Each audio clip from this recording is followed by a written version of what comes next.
Hi, this is Allister from September 7th Productions with an update to the Zip-Line Rig for GoPro cameras. Here's what we were trying to accomplish here. It's the first test we did with the first build. As you can see, it's a bit shaky, but we're gonna improve that. So let's just go over what you need. Obviously something to measure with, a drill so you can punch out those holes that you're gonna need. You're also gonna need some kind of rope. This is going to be modified later, as I'll show you, but this was the first build we did.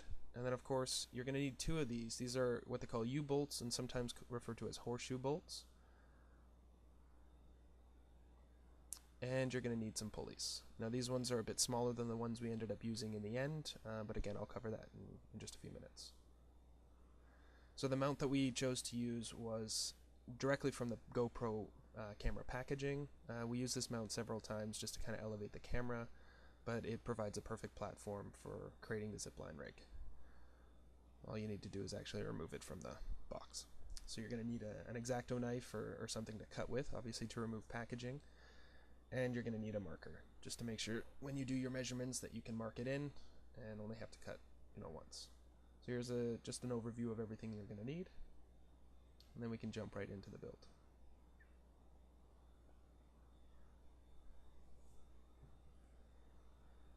So first things first is go ahead and remove all the packaging. Make sure that everything is free moving and that the bolts come on and off.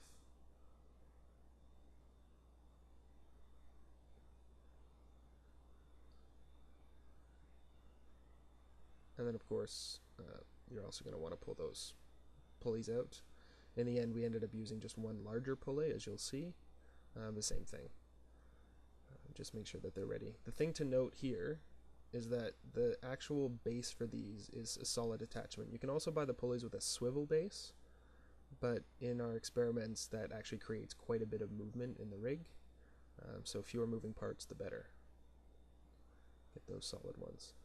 Let's go ahead and remove that mount. It is attached in all four corners with some double-sided tape that they use, but X-Acto knife goes through those pretty easily.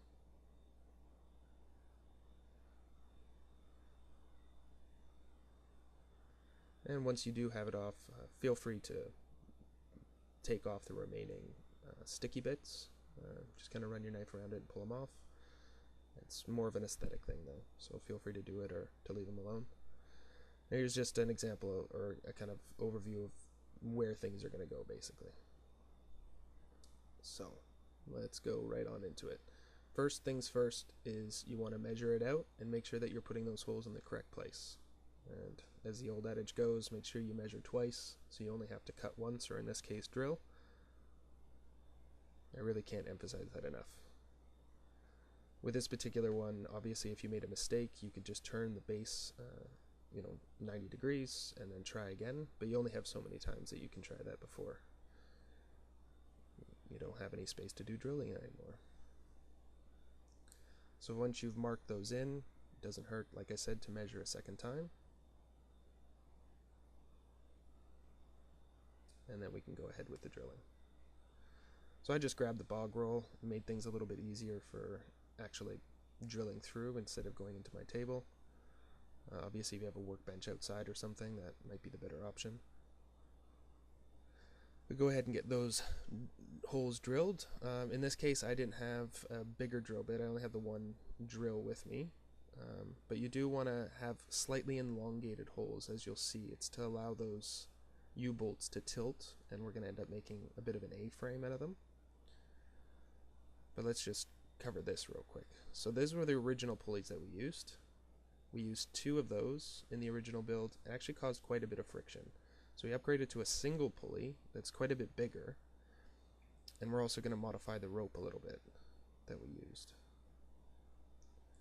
But as you can see, once you get those in there, you want them to be able to tilt towards the center, as both of those U-bolts are going to go through the same eye hole for the pulley.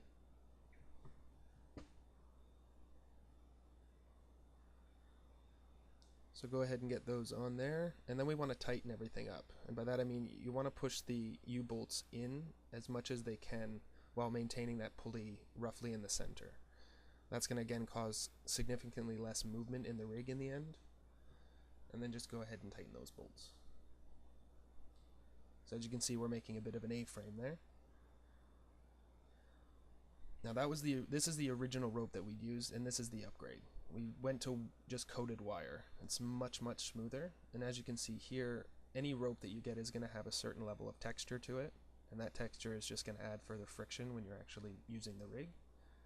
Where in this case it moves very smoothly with the larger pulley on the coated wire.